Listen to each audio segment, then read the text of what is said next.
प्रभु की स्तुति। आप इस चैनल को रोजाना सुनकर 1 साल में बाइबल पढ़ सकते हैं। Please subscribe and support.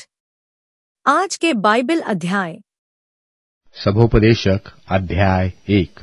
सभोपदेशक अध्याय 1। यरूशलेम के राजा दाऊद के पुत्र और उपदेशक के वचन।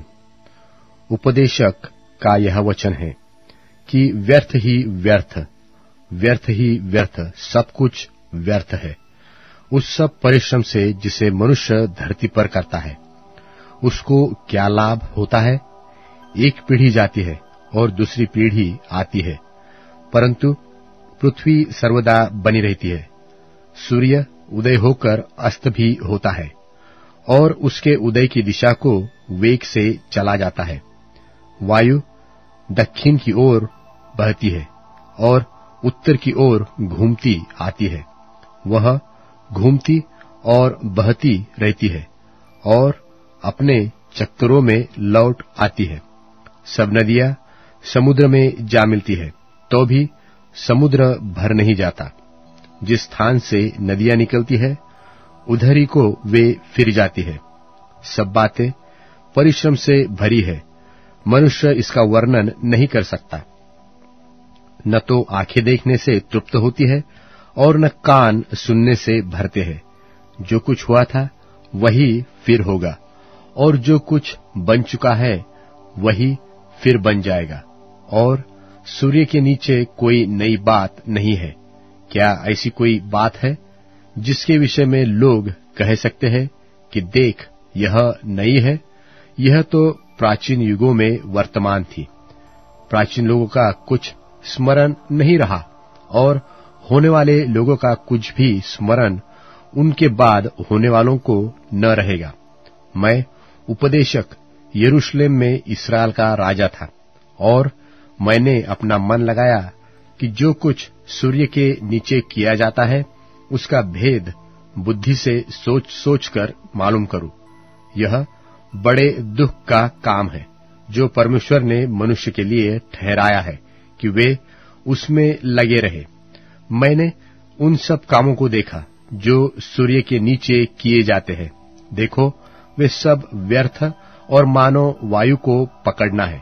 जो टेढ़ा है वह सीधा नहीं हो सकता, और जितनी वस्तुओं में घटी है वे गिनी नहीं जाती। मैंने मन में कहा कि देख, जितने यरूशलेम में मुझसे पहले थे, उन सबों से मैंने बहुत अधिक बुद्धि प्राप्त की है, और मुझको बहुत बुद्धि और ज्ञान मिला है। और मैंने अपना मन लगाया कि बुद्धि का भेद खोलूं और बावलेपन और मूर्खता को भी जान लूं। परंतु मुझे जान पड़ा कि यह भी वायु को पकड़ना है, क्योंकि बहुत बुद्धि के साथ बहुत खेद भी होता है, और जो अपना ज्ञान बढ़ाता है वह अपना दुख भी बढ़ाता है। सभोपदेशक अध्याय 2। सभोपदेशक अध्याय 2। मैंने अपने मन से कहा, चल, मैं तुझको आनंद के द्वारा जांचूंगा। इसलिए आनंदित और मगन हो, परंतु देखो, यह भी व्यर्थ है। मैंने हंसी के विषय में कहा, यह तो बावलापन है, और आनंद के विषय में कि उससे क्या प्राप्त होता है। मैंने मन में सोचा कि किस प्रकार से मेरी बुद्धि बनी रहे, और मैं अपने प्राण को दाख मधु पीने से क्यों कर बहलाऊं, और क्यों कर मूर्खता को थामे रहूं, जब तक मालूम न करूं कि वह अच्छा काम कौन सा है जिसे मनुष्य अपने जीवन भर करता रहे। मैंने बड़े बड़े काम किए हैं। मैंने अपने लिए घर बनवा लिए। मैंने अपने लिए दाख की बारियां लगवाई। मैंने अपने लिए बारियां और बाग लगवा लिए, और उनमें भांति भांति के फलदायी वृक्ष लगाए। मैंने अपने लिए कुंड खुदवा लिए कि उनसे वह वन सींचा जाए जिसमें पौधे लगाए जाते हैं। मैंने दास और दासियां मोल ली, और मेरे घर में दास उत्पन्न भी हुए, और जितने मुझसे पहले यरूशलेम में थे उनसे कहीं अधिक मैं गाय बैल और भेड़ बकरियों का स्वामी था। मैंने चांदी और सोना भी और राजाओं और प्रांतों के बहुमूल्य पदार्थों का संग्रह किया। मैंने अपने लिए गवैये और गाने वालियों को रख लिया और बहुत सी कामिनियां भी, जिनसे मनुष्य सुख पाते हैं, अपनी कर ली। इस प्रकार मैं अपने से पहले से सब यरूशलेम वासियों से अधिक महान और धनाढ्य हो गया, तो भी मेरी बुद्धि ठिकाने रही, और जितनी वस्तुओं के देखने की मुझे लालसा हुई, उन सबों को देखने से मैं न रुका। मैंने अपना मन किसी प्रकार का आनंद भोगने से न रोका, वरन मेरा मन मेरे सब परिश्रम के कारण आनंदित हुआ, और मेरे सब परिश्रम से मुझे यही भाग मिला। तब मैंने फिर से अपने हाथों के सब कामों को और अपने सब परिश्रम को देखा, तो क्या देखा कि सब कुछ व्यर्थ और वायु को पकड़ना है, और संसार में कोई लाभ नहीं। फिर मैंने अपने मन को फेरा कि बुद्धि और बावलेपन और मूर्खता के कार्यों को देखूं कि जो मनुष्य राजा के पीछे आएगा वह क्या करेगा। केवल वही जो होता चला आया है। तब मैंने देखा कि उजियाला अंधियारे से जितना उत्तम है, उतना बुद्धि भी मूर्खता से उत्तम है। जो बुद्धिमान है उसके सिर में आंखें रहती है, परंतु मूर्ख अंधियारे में चलता है। तो भी मैंने जान लिया कि दोनों की दशा एक सी होती है। मैंने मन में कहा, जैसी मूर्ख की दशा होगी वैसी ही मेरी भी होगी। फिर मैं क्यों अधिक बुद्धिमान हुआ? तब मैंने मन में कहा, यह भी व्यर्थ ही है, क्योंकि न तो बुद्धिमान और न मूर्ख का स्मरण सर्वदा बना रहेगा, क्योंकि भविष्य में सब कुछ समाप्त हो जाएगा, और बुद्धिमान क्यों कर मूर्ख के समान मरता है। इसलिए मैं अपने जीवन से द्वेष रखता हूं, क्योंकि जो काम संसार में किया जाता है मुझे बुरा मालूम होता है, क्योंकि सब कुछ व्यर्थ और वायु को पकड़ना है। और मैंने अपने सारे परिश्रम के प्रतिफल से, जिसे मैंने धरती पर किया था, उदास हुआ, क्योंकि अवश्य है कि मैं उसका फल उस मनुष्य के लिए जो मेरे बाद आएगा छोड़ जाऊं। यह कौन जानता है कि वह मनुष्य बुद्धिमान होगा व मूर्ख। तो भी जितना परिश्रम मैंने किया और उसके द्वारा धरती पर बुद्धि प्रकट की, उसके फल का वही अधिकारी होगा। यह भी व्यर्थ ही है।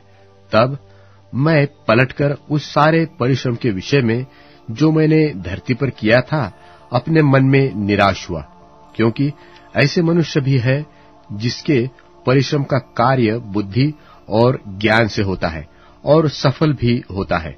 तो भी उसको ऐसे मनुष्य के लिए जिसने उसमें कुछ भी परिश्रम न किया हो छोड़ जाना पड़ता है कि उसी का भाग हो जाए। यह भी व्यर्थ और बहुत ही बुरा है, क्योंकि मनुष्य जो धरती पर मन लगा लगा कर परिश्रम करता है, उससे उसको क्या लाभ होता है? उसके सब दिन तो दुख से भरे रहते हैं और उसका काम खेत के साथ होता है, वरन रात को भी उसका मन चैन नहीं पाता। यह भी व्यर्थ ही है। मनुष्य के लिए खाने पीने और परिश्रम करते हुए अपने जीवन को सुखी बनाने के सिवाय और कुछ भी अच्छा नहीं है। मैंने इसको भी देखा कि यह भी परमेश्वर की ओर से मिलता है, क्योंकि खाने पीने और सुख भोगने में मुझसे अधिक समर्थ कौन है? जो मनुष्य परमेश्वर की दृष्टि में अच्छा है, उसको वह बुद्धि और ज्ञान और आनंद देता है, परंतु पापी को वह दुख भरा काम ही देता है कि वह उसको देने के लिए संचय करके ढेर लगाए, जो परमेश्वर की दृष्टि में अच्छा हो। यह भी व्यर्थ और वायु को पकड़ना है। रोमियों के नाम पौलुस प्रेरित की पत्री, अध्याय 1। पौलुस की ओर से, जो यीशु मसीह का दास है और प्रेरित होने के लिए बुलाया गया और परमेश्वर के उस सुसमाचार के लिए अलग किया गया है, जिसकी उसने पहले ही से अपने भविष्यद्वक्ताओं के द्वारा पवित्र शास्त्र में अपने पुत्र हमारे प्रभु यीशु मसीह के विषय में प्रतिज्ञा की थी, जो शरीर के भाव से तो दाऊद के वंश से उत्पन्न हुआ और पवित्रता की आत्मा के भाव से मरे हुओं में से जी उठने के कारण सामर्थ के साथ परमेश्वर का पुत्र ठहरा है, जिसके द्वारा हमें अनुग्रह और प्रेरिताई मिली कि उसके नाम के कारण सब जातियों के लोग विश्वास करके उसकी माने, जिनमें से तुम भी यीशु मसीह के होने के लिए बुलाए गए हो। उन सब के नाम जो रोम में परमेश्वर के प्यारे हैं और पवित्र होने के लिए बुलाए गए हैं, हमारे पिता परमेश्वर और प्रभु यीशु मसीह की ओर से तुम्हें अनुग्रह और शांति मिलती रहे। पहले मैं तुम सब के लिए यीशु मसीह के द्वारा अपने परमेश्वर का धन्यवाद करता हूं कि तुम्हारे विश्वास की चर्चा सारे जगत में हो रही है।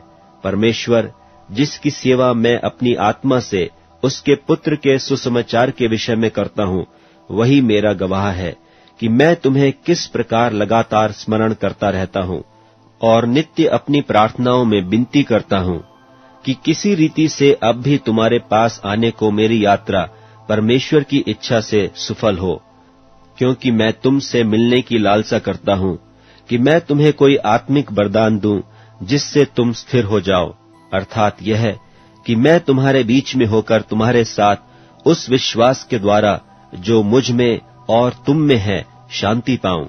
और हे भाइयों, मैं नहीं चाहता कि तुम इससे अनजान रहो कि मैंने बार बार तुम्हारे पास आना चाहा कि जैसा मुझे और अन्य जातियों में फल मिला वैसा ही तुम में भी मिले, परंतु अब तक रुका रहा।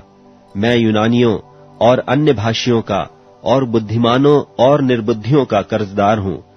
सो मैं तुम्हें भी, जो रोम में रहते हो, सुसमाचार सुनाने को भरसक तैयार हूं, क्योंकि मैं सुसमाचार से नहीं लजाता, इसलिए कि वह हर एक विश्वास करने वाले के लिए, पहले तो यहूदी फिर यूनानी के लिए उद्धार के निमित्त परमेश्वर की सामर्थ है, क्योंकि उसमें परमेश्वर की धार्मिकता विश्वास से और विश्वास के लिए प्रकट होती है, जैसा लिखा है कि विश्वास से धर्मी जन जीवित रहेगा। परमेश्वर का क्रोध तो उन लोगों की सब अभक्ति और अधर्म पर स्वर्ग से प्रकट होता है, जो सत्य को अधर्म से दबाए रखते हैं, इसलिए कि परमेश्वर के विषय का ज्ञान उनके मनों में प्रकट है, क्योंकि परमेश्वर ने उन पर प्रकट किया है, क्योंकि उसके अनदेखे गुण अर्थात उसकी सनातन सामर्थ और परमेश्वरत्व जगत की सृष्टि के समय से उसके कामों के द्वारा देखने में आते हैं, यहां तक कि वे निरुत्तर हैं।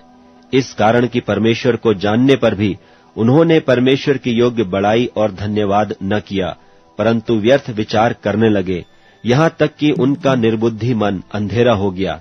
वे अपने आप को बुद्धिमान जताकर मूर्ख बन गए और अविनाशी परमेश्वर की महिमा को नाशमान मनुष्य और पक्षियों और चौपायों और रेंगने वाले जंतुओं की मूरत की समानता में बदल डाला।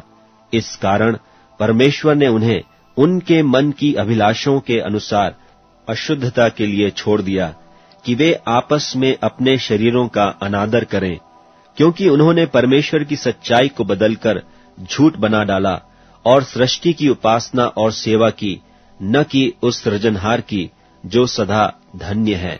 आमीन।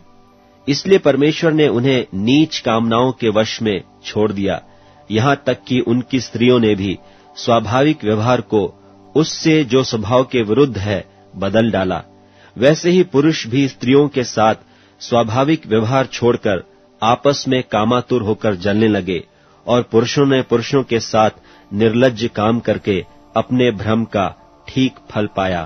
और जब उन्होंने परमेश्वर को पहचानना न चाहा, इसलिए परमेश्वर ने भी उन्हें उनके निकम्मे मन पर छोड़ दिया कि वे अनुचित काम करें।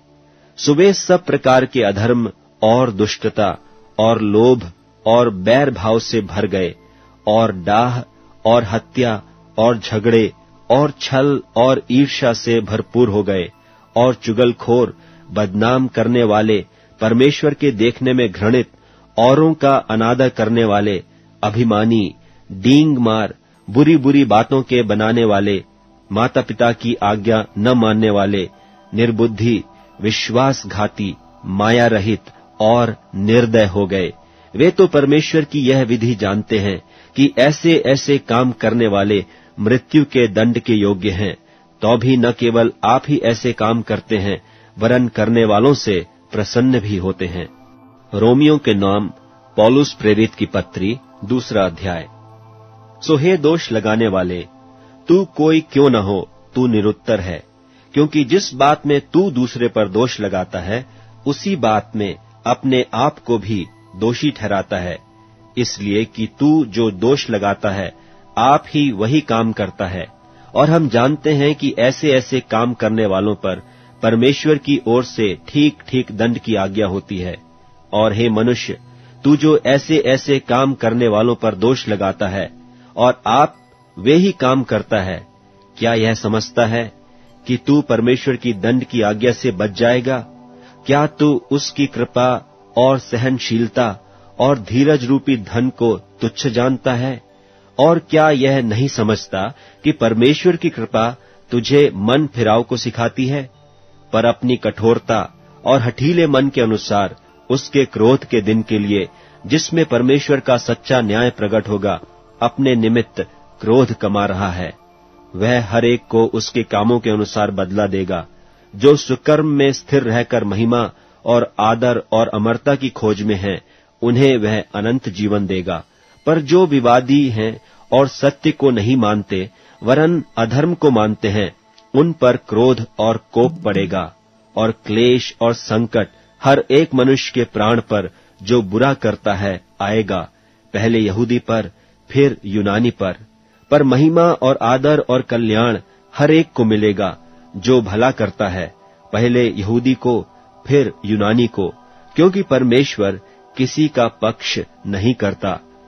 इसलिए कि जिन्होंने बिना व्यवस्था पाए पाप किया वे बिना व्यवस्था के नाश भी होंगे, और जिन्होंने व्यवस्था पाकर पाप किया उनका दंड व्यवस्था के अनुसार होगा, क्योंकि परमेश्वर के यहाँ व्यवस्था के सुनने वाले धर्मी नहीं, पर व्यवस्था पर चलने वाले धर्मी ठहराए जाएंगे। फिर जब अन्य जाति लोग जिनके पास व्यवस्था नहीं स्वभाव ही से व्यवस्था की बातों पर चलते हैं, तो व्यवस्था उनके पास न होने पर भी वे अपने लिए आप ही व्यवस्था हैं। वे व्यवस्था की बातें अपने अपने हृदयों में लिखी हुई दिखाते हैं और उनके विवेक भी गवाही देते हैं, और उनकी चिंताएं परस्पर दोष लगाती या उन्हें निर्दोष ठहराती हैं।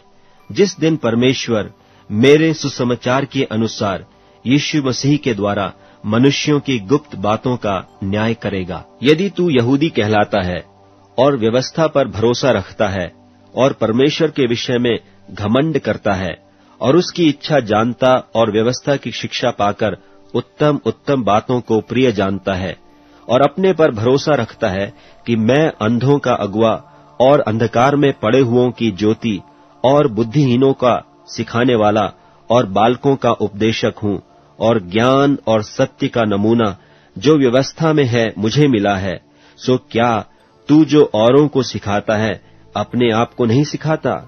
क्या तू जो चोरी न करने का उपदेश देता है आप ही चोरी करता है? तू जो कहता है व्यभिचार न करना, क्या आप ही व्यभिचार करता है? तू जो मूर्तों से घृणा करता है, क्या आप ही मंदिरों को लूटता है? तू जो व्यवस्था के विषय में घमंड करता है, क्या व्यवस्था न मानकर परमेश्वर का अनादर करता है? क्योंकि तुम्हारे कारण अन्य जातियों में परमेश्वर के नाम की निंदा की जाती है, जैसा लिखा भी है, यदि तू व्यवस्था पर चले तो खतने से लाभ तो है, परंतु यदि तू व्यवस्था को न माने तो तेरा खतना बिन खतना की दशा ठहरा। सो यदि खतना रहित मनुष्य व्यवस्था की विधियों को माना करे, तो क्या उसकी बिन खतना की दशा खतने के बराबर न गिनी जाएगी? और जो मनुष्य जाति के कारण बिन खतना रहा, यदि वह व्यवस्था को पूरा करे, तो क्या तुझे जो लेख पाने और खतना किए जाने पर भी व्यवस्था को माना नहीं करता है, दोषी न ठहराएगा? क्योंकि वह यहूदी नहीं जो प्रगट में यहूदी है, और न वह खतना है जो प्रगट में है और देह में है, पर यहूदी वही है जो मन में है, और खतना वही है जो हृदय का और आत्मा में है, न कि लेख का। ऐसे की प्रशंसा मनुष्यों की ओर से नहीं, परंतु परमेश्वर की ओर से होती है। भजन संहिता अध्याय 50। भजन संहिता अध्याय 50। प्रभु परमेश्वर यहोवा ने कहा है, और उदयाचल से लेकर अस्ताचल तक पृथ्वी के लोगों को बुलाया है। सिय्योन से जो परम सुंदर है, परमेश्वर ने अपना तेज दिखाया है। हमारा परमेश्वर आएगा और चुपचाप न रहेगा। आग उसके आगे आगे भस्म करती जाएगी और उसके चारों ओर बड़ी आंधी चलेगी। वह अपनी प्रजा का न्याय करने के लिए ऊपर के आकाश को और पृथ्वी को भी पुकारेगा कि मेरे भक्तों को मेरे पास इकट्ठा करो, जिन्होंने बलिदान चढ़ाकर मुझसे वाचा बांधी है, और स्वर्ग उसके धर्मी होने का प्रचार करेगा, क्योंकि परमेश्वर तो आप ही न्यायी है। हे मेरी प्रजा सुन, मैं बोलता हूँ, और हे इस्राएल, मैं तेरे विषय साक्षी देता हूँ। परमेश्वर तेरा परमेश्वर मैं ही हूँ। मैं तुझ पर तेरे मेल बलियों के विषय दोष नहीं लगाता। तेरे होम बलि तो नित्य मेरे लिए चढ़ते हैं। मैं न तो तेरे घर से बैल न तेरे पशुशालों से बकरे ले लूंगा, क्योंकि वन के सारे जीव जंतु और हजारों पहाड़ों के जानवर मेरे ही है। पहाड़ों के सब पक्षियों को मैं जानता हूँ, और मैदान पर चलने फिरने वाले जानवर मेरे ही है। यदि मैं भूखा होता तो तुझसे न कहता, क्योंकि जगत और जो कुछ उसमें है वह मेरा है। क्या मैं बैल का मांस खाऊं व बकरों का लोहू पीऊं? परमेश्वर को धन्यवाद ही का बलिदान चढ़ा, और परम प्रधान के लिए अपनी मन्नतें पूरी कर, और संकट के दिन मुझे पुकार, मैं तुझे छुड़ाऊंगा, और तू मेरी महिमा करने पाएगा। परंतु दुष्ट से परमेश्वर कहता है, तुझे मेरी विधियों का वर्णन करने से क्या काम? तू मेरी वाचा की चर्चा क्यों करता है? तू तो शिक्षा से बैर करता और मेरे वचनों को तुच्छ जानता है। जब तूने चोर को देखा तब उसकी संगति से प्रसन्न हुआ और परस्त्रीगामियों के साथ भागी हुआ। तूने अपना मुंह बुराई करने के लिए खोला और तेरी जीभ छल की बातें गढ़ती है। तू बैठा हुआ अपने भाई के विरुद्ध बोलता और अपने सगे भाई की चुगली खाता है। यह काम तूने किया और मैं चुप रहा, इसलिए तूने समझ लिया कि परमेश्वर बिल्कुल मेरे समान है। परंतु मैं तुझे समझाऊंगा और तेरी आंखों के सामने सब कुछ अलग अलग दिखाऊंगा। हे परमेश्वर को भूलने वालों, यह बात भली भांति समझ लो, कहीं ऐसा न हो कि मैं तुम्हें फाड़ डालूं और कोई छुड़ाने वाला न हो। धन्यवाद के बलिदान का चढ़ाने वाला तेरी महिमा करता है, और जो अपना चरित्र उत्तम रखता है उसको मैं परमेश्वर का किया हुआ उद्धार दिखाऊंगा। अब Amazon music, tune in, Spotify और YouTube म्यूजिक में उपलब्ध है। Please follow it.